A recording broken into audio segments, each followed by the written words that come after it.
오늘 아침 뉴스 연구소.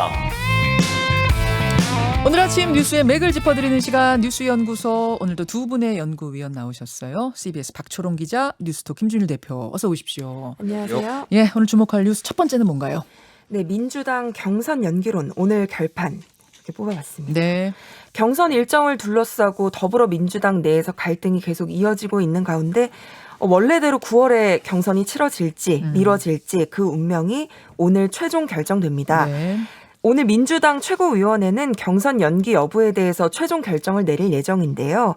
송영길 대표 등 지도부에서는 경선을 원래대로 치르자는 의견이 우세하지만 이낙연 전 대표, 정세균 전 총리 등 경선 연기를 주장하는 쪽에서는 당 지도부에서는 선거일 결정 권한이 없다면서 당무위원회에서 결정을 해야 한다.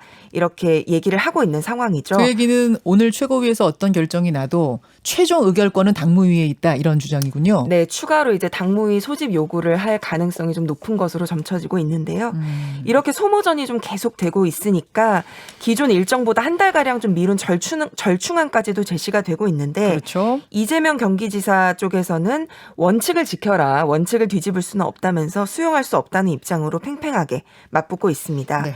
이런 가운데 송영길 대표는 오늘 최고위에서 어떻게든 결론을 내리겠다는 방침으로 알려졌는데 최고위 안에서도 지금 의견이 굉장히 비등한 것으로 알려져 있어서 오늘 또 결론이 내려질지 아니면 뭐 혹시나 또다시 결정이 유보될 수도 있을지 관심이 모아지고 있습니다. 정치권 소식이 정말 많아요. 일단 여당은 경선 연기냐 뭐 그대로냐 이게 뜨겁고, 야권에선 홍준표 의원 복당, 또 윤석열 전 총장은 29일 출마하겠다 어제 공식 발표했고, 여러 가지 얘기 많네요. 예. 일단 민주당의 이제 당규를 보면은 21조에 대통령 후보 선출을 위한 선거일은 선관위 심의를 거쳐 당무위 의결로 정한다, 이렇게 돼 있어요. 당무위가 하게 돼 있거든요. 근데 통상적으로 당무위는 최고위원회에 위임합니다. 아, 예. 당무위가 의결한다가 맞긴 맞는데 예.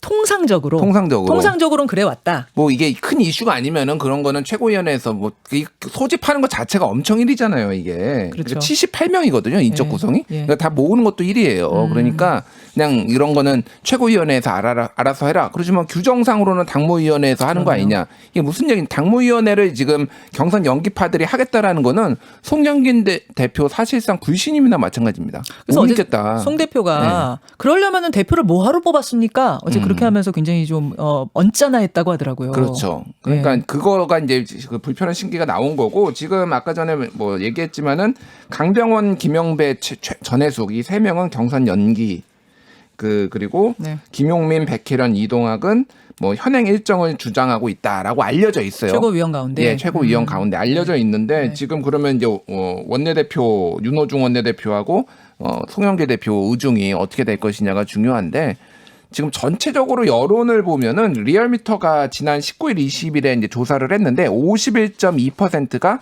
9월 선출 현행대로 하는 게 좋다. 그리고 연기는 33.2%였거든요. 네. 국민 여론이 좀 더 높아요, 현행대로. 예. 그리고 송영길 대표가 대체적으로 지금 국민들 다수가 원하는 쪽으로 지금 가고 있거든요, 모든 결정들이. 그렇죠. 그러니까 아무래도 현행대로 갈 것이다라는 관측이 좀 더 우세합니다. 이제 문제는 그렇게 정해지면 경선 연기를 주장하는 쪽에서 그대로 이걸 받아들일 것이냐, 아니면 당무위로 가지고 갈 것이냐, 이게 핵심이네, 핵심 쟁점이네요. 그렇죠. 그렇죠. 당무위원회 소집하면은 이게 갈등이 상당할 것으로 보여요. 그러니까 이건 진짜 아까 말씀드린 사실상 전쟁. 송 대표 불신임이나 마찬가지거든요. 그러면은 네. 이거는 어떻게 어디까지 파장이 이어질지는 좀 지켜봐야 될 것 같습니다. 여러분 포인트가 어딘지 아시겠죠? 당무위로 가느냐 마느냐, 최고위 결정 그대로 받아들이냐 마느냐, 이게 포인트입니다. 그나저나 윤석열 전 총장은 당초 27일에 출마 선언하겠다고 했던 걸 이틀 미룬 거네요. 6.29에 하겠다. 이게 죄송합니다. 이게 그러니까 27일은 그 사퇴한 그 대변인 이름이 이동훈 대변인, 네, 이동훈 전 대변인이 대변인. 얘기를 한 거니까 그거를 따를 이유도 없고 따라서도 안 되는 거죠. 그러니까 이동훈 대변인이 얘기를 한 건데 사퇴한 사람이.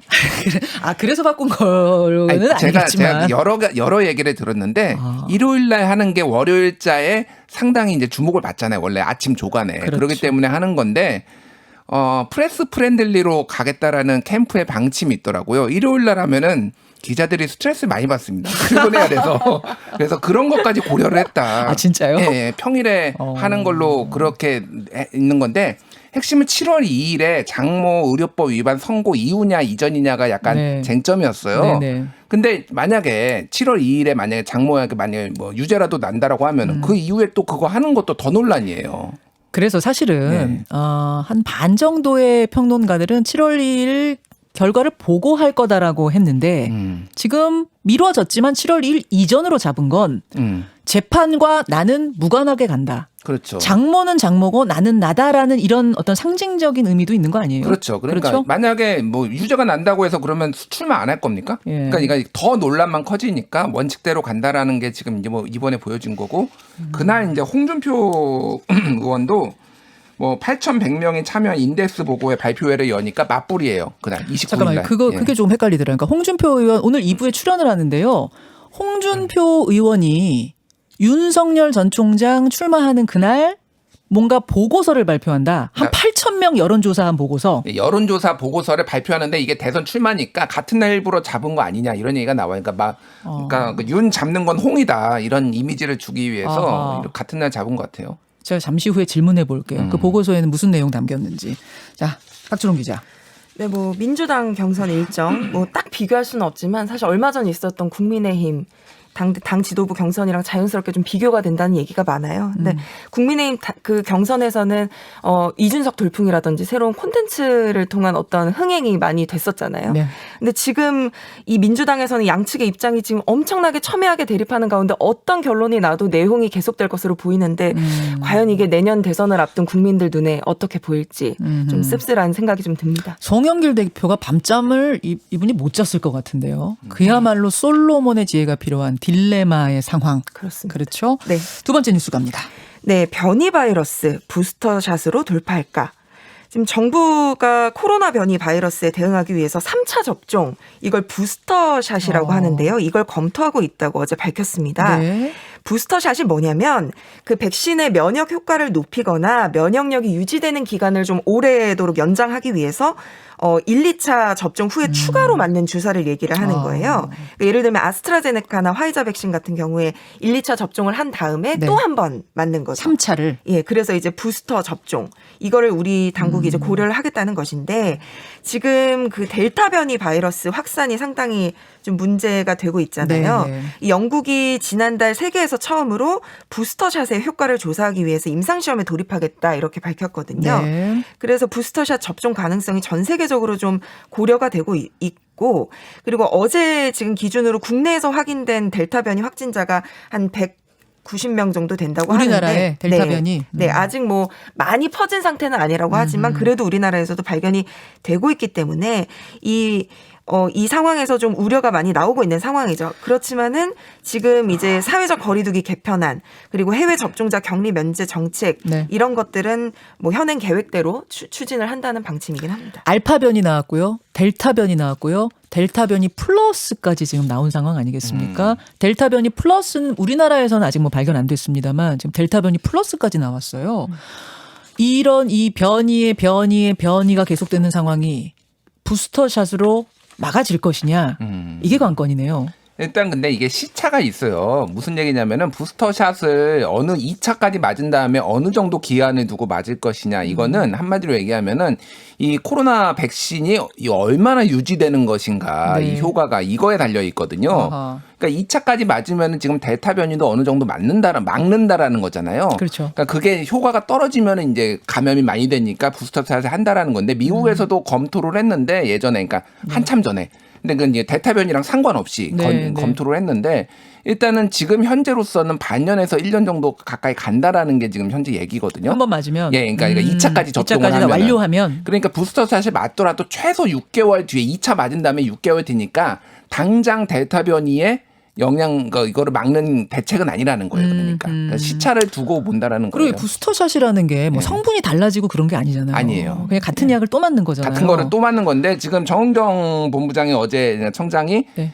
교차 접종 얘기도 했거든요. 예, 예. 교차 접종을 했다는 거나 1차 아스트라제네카, 2차 화이자 뭐 이런 식으로. 그럼 부스터샷은 뭐 딴 거를 또 맞을지는 모르겠습니다. 근데 그러니까 교차 접종을 하면은 2배 정도 더 항체가 많이 생성되는 걸로 같은 거 맞는 거보다. 아하. 그러니까 이제 그런 것까지 다 고려를 해서 임상도 하고 지금 그건 뭐 교차 접종 이미 임상을 하고 있어요. 국내에서 500명 대상으로. 그러니까 다 검토를 해봐가지고 장기적으로 좀 보겠다라는 거고. 네. 당장 지금 이거와 델타 변이와 관련해서는 지금 해외에서 들어오는 사람들 자가격리 면제가 있거든요. 백신 맞은 사람들. 백신 맞고 해외에서 오는 사람은 자가격리 안 해도 돼요. 그러니까 정확하게는 중요 사업, 학술, 뭐 학회 참석 그리고 직계가족 방문 요거에 한해서는 자가격리 면제예요. 아닌 사람은 해야 됩니다. 백신 여행 맞아도. 빼고 예, 여행만 예. 안 되는 거죠? 예. 그러니까. 근데 이거에 대해서 여기에서 지금 많이 나오는 나라들 지금 델타 변이가 이 나라들 지금 빼야 되는 거 아니냐.